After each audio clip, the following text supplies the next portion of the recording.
What is going on, everybody? So this is going to be a little bit of a breakdown video from the South Carolina trip. I'm going to show you what I caught them on, the rigs, where, why I was doing this, and yeah, just break down everything that I figured out during that South Carolina trip to catch those spotted bass on Lake Keowee.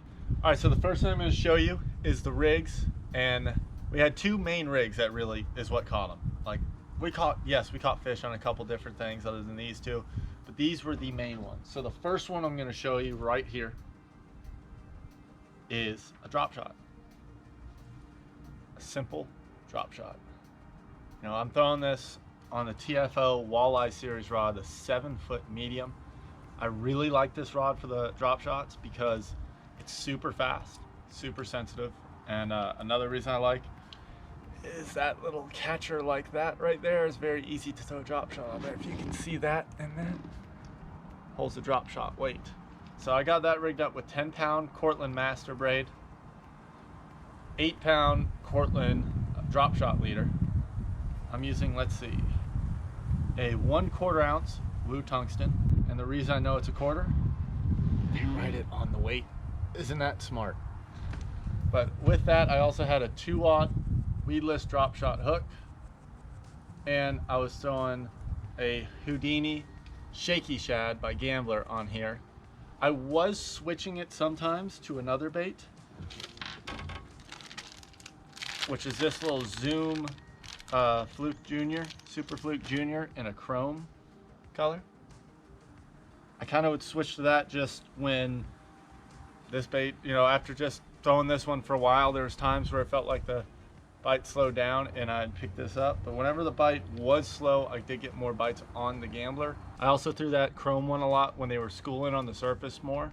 I don't know, it just happened to be a confidence thing, I guess, by the end. But I really just switched between these two baits right here.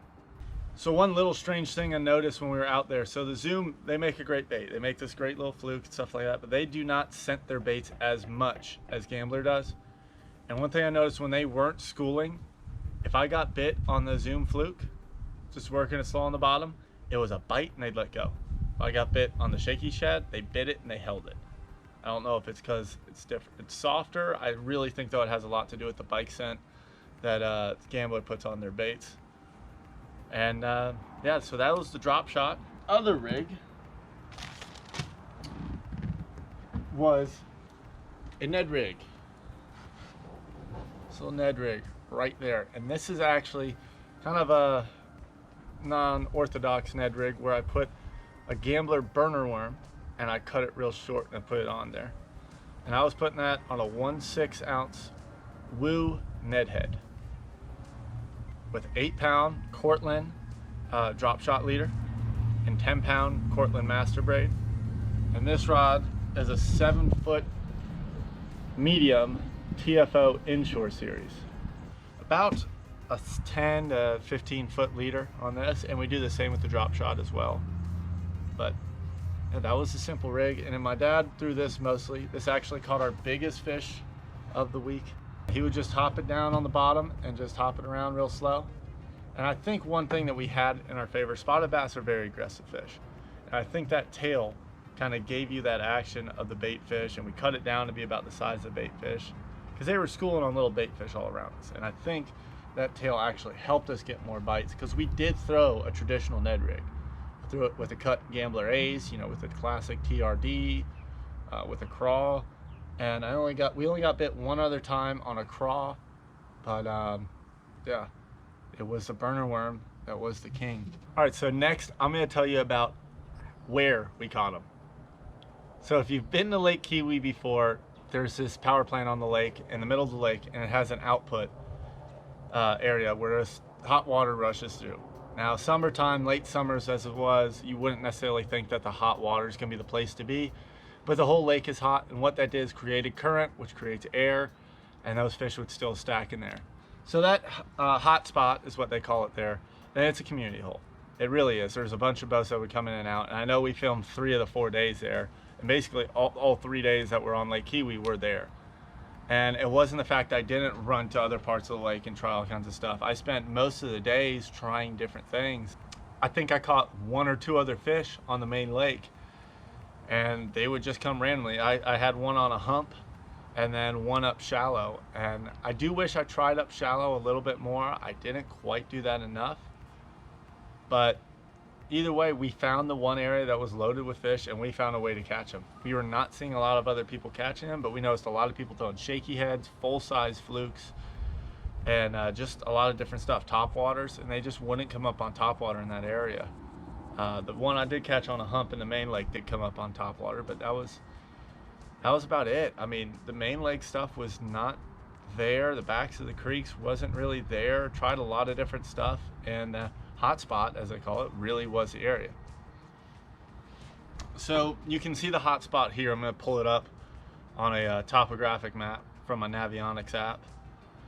And here is the hot spot, and you can see the current comes out of right here. I'll mark that with a blue arrow. So as I'm going through the current's pulling out, and then one thing that I noticed on the topo map, if you look, there's these 2 little humps that kind of come out, or not necessarily humps, but points, underwater points that come out. And I'll mark these right here with this red. And right there, those fish would stack up on the back sides of those, because the current would blow over top of them, the fish would set up on the back side, and that was like the 2 main areas. The other thing I noticed out in front of those is that there were some rock piles.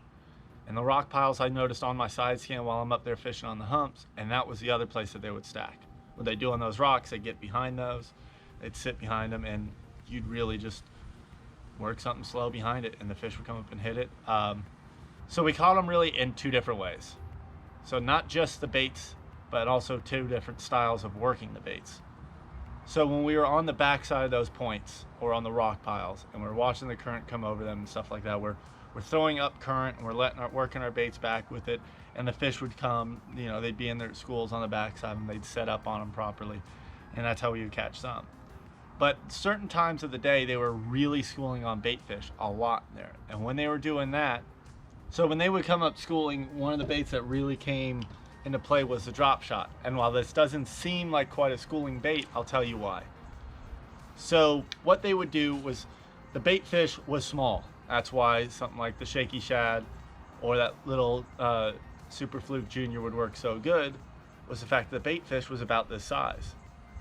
And when they would come up, what I would do is I quickly take the drop shot, put it in the middle of them schooling, and instead of letting it sink, I would just start twitching on the surface. And what it would do, allows me to cast something small like this, and this weight stays down, so the bait's still twitching back and forth, but the weight's staying down. I actually did that a few times and had fish hit the weight and actually break off the weight, which wasn't great, but I had more times where I did that exact method and they would come and hit the bait, and it was almost got to be an automatic thing. There was times to determine, hey, if I was late to after their bust and they stopped, I could still cast in that area and then let it sink, sometimes all the way to the bottom, sometimes just halfway down. But either way, I was finding a way where if they were schooling, I could put this drop shot in their facility. If they were still schooling, twitching on the surface. If they had stopped, let it sink. I mean, if they had just stopped, I'd let it sink for a little bit and then would get hit. Or if they had stopped, you know, I was just finishing one cast and they came up and I reeled in. By the time I cast it again, they were already done. That's when I would let it sink all the way down the bottom, and I caught a lot of fish doing that. Probably actually the majority of the fish there I caught kind of doing that method. And so basically that's about it. Really, it was just finding that moving water, setting up properly on those points and rock piles. Really, it was 2 things, either the Ned Rig with a cut down gambler burner worm, or a gambler Shaky Shad on a drop shot, or that Zoom Fluke. And that was basically the trip. I mean, it was a lot of fun up there. It's different for me. I'm here in Florida. I don't catch spotted bass all the time, so it was a lot of fun to do it. And it was kind of tough to leave that area when you were catching so many. But just the fishing around the main lake wasn't good. Talking to locals, they were not catching a lot of fish anywhere around the main lake. It's a tough fishing lake from what I had heard. And but we had some fun out there, and was happy that we were able to do this trip and show you guys. I hope you guys enjoyed the series. The links are down below if you haven't seen the videos yet. And yeah, if you like the videos, subscribe to the channel, like those videos. If you want to see more videos like this where I break it down after the day of fishing, please comment that down below and I will get more of those out for you. I kind of like doing these kind of videos because I like explaining what my thought process is, or if you guys think there was a different thought process I could have had, please let me know. I'm always open to learning new stuff too.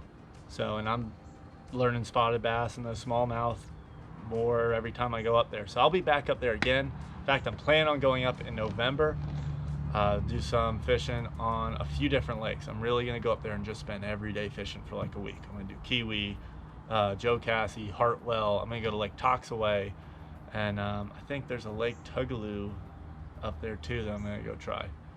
But thank you for watching again. Make sure you subscribe to the channel, hit that little notification bell on there so you know when I post something new, and we will see you guys later.